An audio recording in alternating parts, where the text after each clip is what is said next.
to Community Central. I'm Hadley Earabino, and today we're going to focus on how to follow your bliss.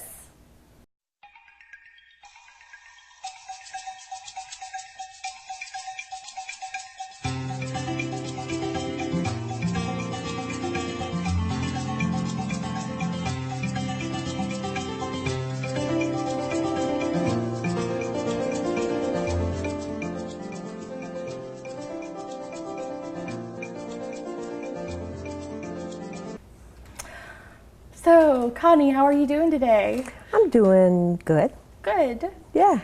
So, I understand that you're interested in dating again. I'm interested in getting back in the game. Yeah. It's been a while. Yeah. Tell me about that. Tell me about your history with dating. And has it been a while since you've dated?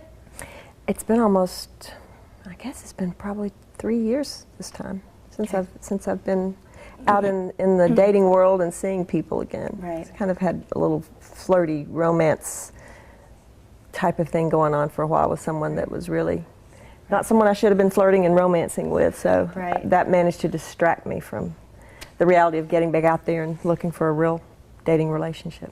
Do you have a history of that, dating people that are, I call them troublesome turn-ons, people that you are attracted to that aren't really good for you? Kind of like really... I don't have the traditional, oh, I only want a bad boy thing. Right. I've always been attracted to the good boys that are just have a little bit of an edge. Right. Bad boys don't turn me on. Right. But definitely have an issue with being attracted to people I know are probably not available right now. Oh, okay. And that kind of avoids having to get too involved. But I think at the moment that that's the one. Right.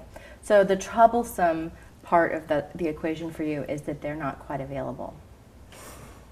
Looking back, I'm aware that that's what I've done. Right. Is make sure that well, not make sure, but I found that upon reflection, right. It's almost always a situation where, you know, to be honest, you and I've talked about this before, Hadley, there's a little bit of an issue I'm recognizing now when I do look back, mm-hmm. that if someone is someone I'm going to have to work to be good enough for, in my mind, mm-hmm. that turns me on. Mm-hmm. If they automatically like me immediately, mm-hmm. not so much. It's right. like there's something wrong there. Right.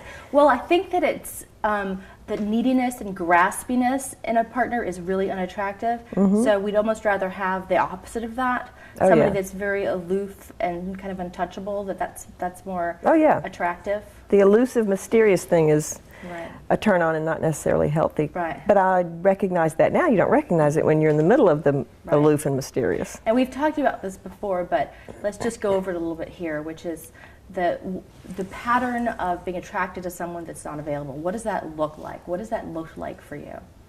What do you mean by unavailable?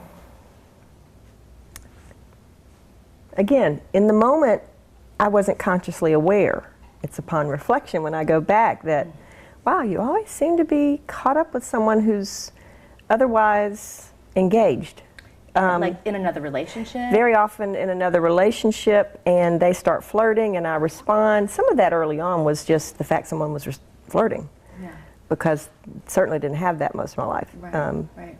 Being in the situation you know where Yeah. I was not dateable for Yeah. 20 some odd years. You had a big weight loss at some point in your I was obese most of my life and Right. never had a date or went to a dance or Right. did any of that stuff. So I didn't have those teenage boyfriend mm-hmm. things. I didn't know anything about dating or relationships until I was in my 20s. So it was So you all kind of new and grew- weird to me. You grew up kind of striving for attention and affection. Am I wrong? Tell me where I'm wrong. From men? Mm-hmm. Well, probably, yeah. I mean, I always knew I wasn't. I was everyone's best friend, and they'd come talk to me about their girlfriends. Right. So I wasn't someone that they'd flirted with or dated, so that made my relationship with them be something that was never anything close to male-female. It was Right. just It buddies. wasn't romantic. It wasn't just romantic in platonic. any sense. But did you find yourself craving attention or affection or working really hard for someone's approval growing up? Oh, yeah. Spent my whole life trying to make sure I worked harder or was a better girl or got better grades so I'd be good enough.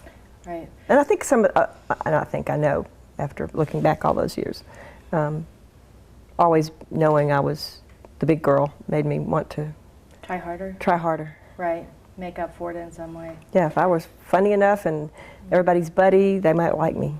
Right. So tell me where I'm wrong, but I see a pattern that you're recreating in your current life, which is try harder, be better, always have to get, one more piece of my parents fixed or one more improvement, self-improvement before I'm good enough. So always. it's kind of just a pattern in your life, whether it's in your career life or in your relationship life. It's this pattern of constantly feeling not enough. Yeah. So how is that working out for you in your love life? How is that manifested when you're in this state of constantly feeling like you're not good enough, you're not there yet, you're not, you haven't reached the dateable place yet? It's exhausting, and it can't help but put the other person in a very, again, in reflection I see this, but how exhausting for that person. And for me to be real and have a real relationship, I have to be totally me and vulnerable. I'm terrified of being vulnerable and showing the real me, because that's never, in my life, in my mind, been good enough. So I have to always work to try to be good enough, and that doesn't allow much vulnerability and realness. So, and if you're always trying to be good enough but you're never quite there, I would think you would procrastinate dating also. Like oh my God, yes. Never quite. Long stretches of years without dating. Right. After my relationships, if they've not worked out, which clearly they haven't, I'm single, there was a little bit of inward cocooning that I think most women go through, but I unfortunately took it to the extreme and just let that part of my life be put aside for years at a stretch. Right. So it's this sort of never-ending process, like I'll never be good enough, and it's actually kind of serving to prevent you from getting out there, because if you're not quite ready yet, then you don't have to do what? What happened? What do you not have to do that's scary? Lose more weight, get prettier, get more accomplished in my life, so I have something to offer in my mind. Tell me where I'm wrong, but I think that you are working on those things in your life right now. Oh, absolutely. But there is a thing that you're avoiding by doing all those things. Say again. There's something, tell me where I'm wrong, but I think that there's something even scarier than that for you that you're avoiding by always looking to improve your physical appearance, always looking to, get in better shape, always looking to, learn something else or be different. There's something that you're kind of avoiding. Yeah, the sheer terror of being real with somebody. Right. Because what would that mean? What would that feel like and look like? If you get past all of that, then it means the core of who I am is not good enough. So if I can focus on the outside stuff, accomplishment or intellect or looks. It kind of keeps you busy. Yeah. Yeah. So you're really afraid that when someone really gets to know you that they're not going to see the magical, incredible person that you are? Yes. You and I've talked about this before. It's getting to the place where I think I see that person. Yeah. And I see it more and more, but it's very frightening to open the kimono and say, this is the real me, literally and figuratively. Right. It's a scary Because what's happened place. before when you open the kimono? What's happened before? Like anybody, there are times when you muster up all the strength you can to be who you are and be vulnerable, and it's not what that person wants, and it feels like a total rejection of you. I know intellectually it's not, but that doesn't change how it feels. So you open the kimono and then you get rejected because you're picking someone, or you're choosing, or the people are responding to you that have your same MO. So they're probably attracted to somebody that's a little more insecure and more worshipful of them. And so, the two of you get together and it's a perfect storm. So you'll open the kimono, you'll say, come in, see me, and then you'll feel rejected because that's the pattern that replays for that other person. The other person's also afraid to get close, in my, from what I've seen. and patterns that I've noticed, that other person is afraid to get close to. So it's almost like there's two people that match each other perfectly. There's the love avoidant. Pia Melody calls it the love avoidant and the love addict. So the love addict is the one that's always seeking, needing attention and affection, and the love avoidant is the one who is, wants their own space. And you actually have some qualities of both of those. Some parts of you are kind of trying to keep people at a distance, and then some parts of you are really, deeply in need of, affection. And I think that's what scares me the most, because now that you're saying that, a lump's coming up in my throat. Okay, what's that about? It's the breathe into it. And it's tell me what it's the about. don't want to need. I don't want to need. Right. Yeah. That would be the avoidant, the love avoidant. Right. Because it's safer. Mm-hmm. It's safer. And there's nobody using your toothbrush. Drinking out of your milk carton. Exactly, leaving the seat up. Yeah. All right, so breathe into that and just tell me a little bit about what that is, the avoidant part. We've talked before about how I have a really hard time letting people in and thinking it's okay to need. Mm-hmm. I need to take care of myself. I need to be self-sufficient. Mm-hmm. And if you open up and are vulnerable Yeah. and need, You could get hurt. mm-hmm. Yeah. It's much safer and easier to kind of, have your own little cocoon, and I've seen your place, it's a beautiful little home that you've made, and, it's very comfortable for you, and, risking letting somebody see that and letting someone in there. I can see how you'd want to avoid that. I mean, you've got it pretty good. You've got a nice life. Mm-hmm. Is there something about that you don't want to, destroy? Because you have built a really wonderful life for yourself. You have great friends. You're starting a new business. Wise beauty coach. You're doing a wonderful thing for women, and you've got, you travel and you're improving yourself always, and you've got all these great friends. So is there something that you don't want to destroy by letting someone in? Is there some fear there because you've created this nice little life for yourself? I've been aware recently when I've tried to think back about what's caused me to stay away from looking for a relationship for so long. And I know I tend to lose myself in whatever. I fall in love easily, and I don't just mean in romance. I fall in love with ideas. I fall in love with people. I fall in love with whatever I develop a passion for, and I tend to lose myself in it. Right. And I have an issue with balance and just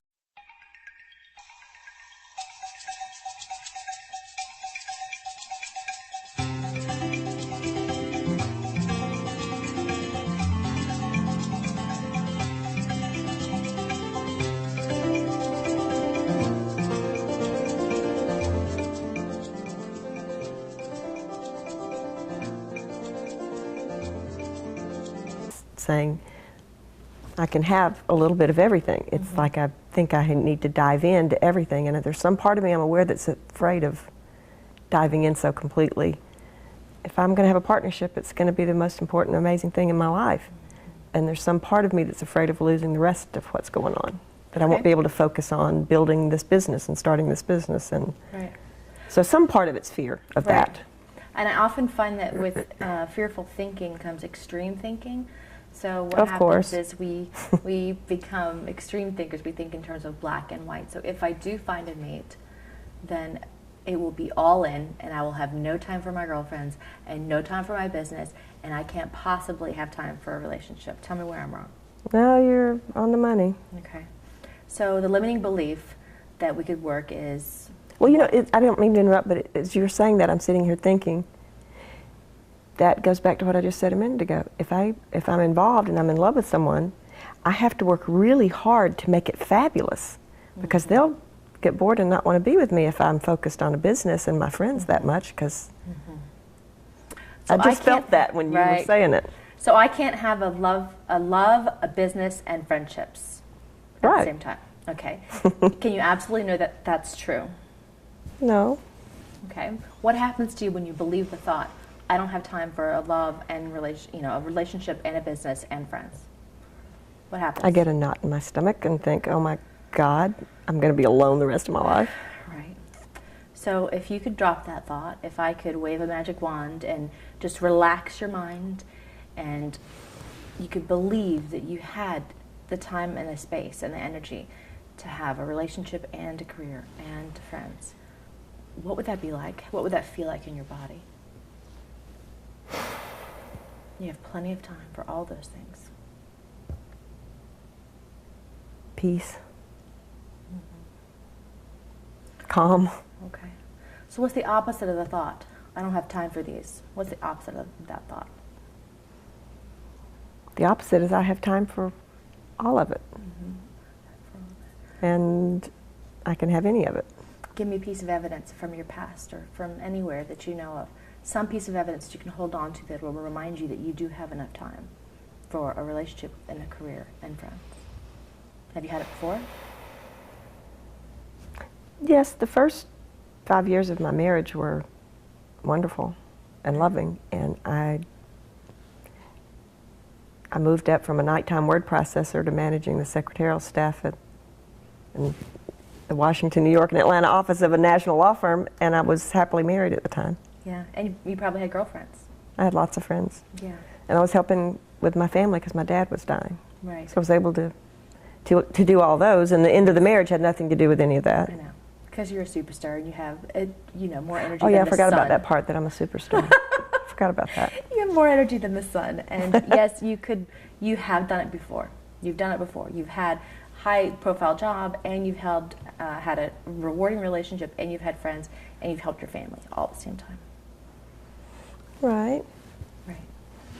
So breathe into that. That's the part I have trouble with, is recognizing that as being successful at exactly the thing I'm talking about. Well, there's your work. Your work is to keep working that thought, keep looking for evidence to support the belief that there is enough time, and I do have enough time, and I do have enough energy for a relationship in my life. I think making sure my expectations are a little more realistic for myself inside a relationship, and not expecting myself to be some idealized picture that I've managed to form of what it's supposed to be someone's partner and to be a good partner for them. Yeah, maybe stop striving, stop trying so hard. Yeah, that's very unappealing in people I've dated in the past. Exactly. That's not real cool. Thank you, Connie, very much for allowing me to coach you. Thank you, Hadley. You've been such an amazing, transformative part of my life in the last 6 months, so it's really a blessing. I really appreciate you coming out. Thanks. Thank you.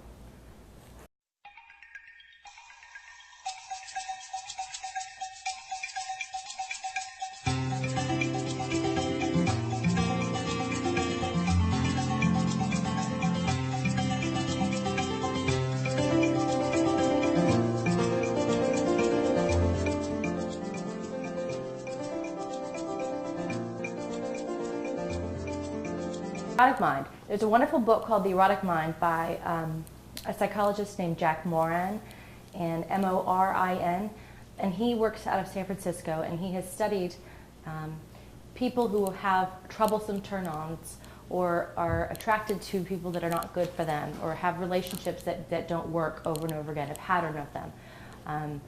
But I've studied The Erotic Mind, and I've learned that sexuality is all in your head. People think it's about, having the right lingerie or doing the right, having the right body, and they spend all this money on plastic surgery and, the perfect hair, perfect clothes, when really the way to get in touch with your partner's sexuality is to get to know them psychologically, get to know their erotic mind, and also to get to know your own erotic mind, which means going back into your history of sexuality and seeing where your peak experiences were.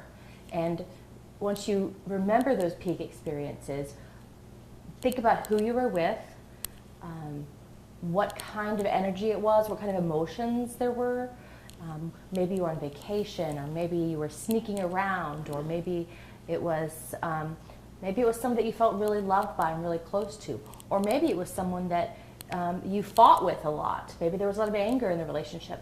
But you go through and you look at your history of peak sexual experiences, and you create an erotic blueprint, which is basically your DNA, how you're wired erotically.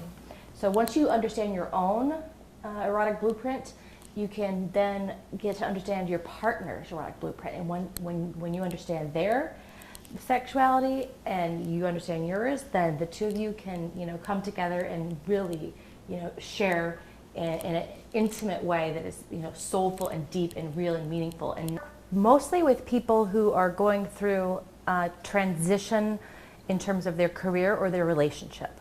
So I specialize in, my website is the Love Life Coach. So I help people with their love lives, and I help people as a life coach. So I'm a relationship coach and a life coach. So I love helping people start new businesses, and I love helping people discover their passions in general, and I love helping people with love. So it depends on what their problem is. Like we just saw with my wonderful friend, some people have been out of the dating world for a while, and they are just getting back into it. Either they've been through a divorce and they are finally ready to start dating again, or they are widowed and they are ready to kind of get back out there. Usually it's because they want to reboot their romantic life. They want to have a new relationship, and they're afraid. So that's usually who I help. That's a good one. What the best way to change your erotic psychology is, first of all, to be aware of it. That means to shine a light of awareness on your history, to notice the patterns. I always pick, the unavailable ones. All of my lovers tend to have a plane ticket in their back pocket. They're always going someplace, or maybe they're still in another relationship, or they're just somehow unavailable. That's the first step to changing it, is to become aware of it. Then you have to go through a period of kind of, you can say, withdrawal, where you stop acting out of those troublesome turn-ons. You kind of stop dating that type of person, or take a break from relationships for a while. And it'll feel kind of awkward for a period of time. Some people call it a gray zone. It's just a place where you're not sure who you are anymore romantically. Then once you've gone through that period, you can start to expand your repertoire. You can start to date people that might not look the same as the other types. You might date people that are, have different personality types. You might try, being turned on by a personality that is available and doesn't have a plane ticket in their back pocket and is stable. But what you kind of have to become aware of it, then go through a period of not dating that type, and then trying dating. Yes, you can. And it's exactly like that. It's exactly like that process. It's just like changing your eating habits. It's about being aware of what your body really wants. Your body you might think your body really wants to eat that, entire cheesecake, but if you really listen to your body, it probably doesn't. It probably would be satisfied with maybe even a few bites. And then after that, it's kind of mindless eating. It's the same thing with dating or being involved in romantic relationships. You will kind of act out of impulse, because you're basically dating an imago, an image of your ideal mate. And your imago is basically an amalgamation of your early childhood caregivers, and the combination of their best and worst character traits are your imago, your image of an ideal mate. And so if you become aware of these characteristics, and you can choose whether or not you want to date someone with these characteristics, it's just like choosing what to put in your mouth. It's choosing what to listen to. It's choosing where to go. You're being conscious. So being conscious about your relationships is what makes the best. We tend to pick people like our parents or whoever it was that raised us. This can be a good thing if your parents were very loving and very connected and very conscious. It could be a bad thing if they were abusive or neglectful. So if you are having troublesome turn-ons, chances are the people that raised you had some troubles of their own. So once you become aware of those patterns, you can decide not to choose this person. But if you are in a relationship that does have those characteristics and you suddenly realize you're married to your mother, you're married to your father, it's actually kind of a perfect storm, and it can be iron sharpening iron. You can actually help each other grow. Harville Hendrix wrote a great classic book called Getting the Love You Want. And he wrote another book recently about smart marriages. And it's about this perfect thing that happens when you get with somebody that cannot give you what you need. You actually have to learn how to become a new person, and the other person does too. You have to learn how to grow together and learn how to accommodate each other in new ways and grow in new ways. So, you know, our sexual psychology or our erotic mind or our relationships are a wonderful laboratory for growth, for learning about who we are and learning about ourselves in a very deep and spiritual way.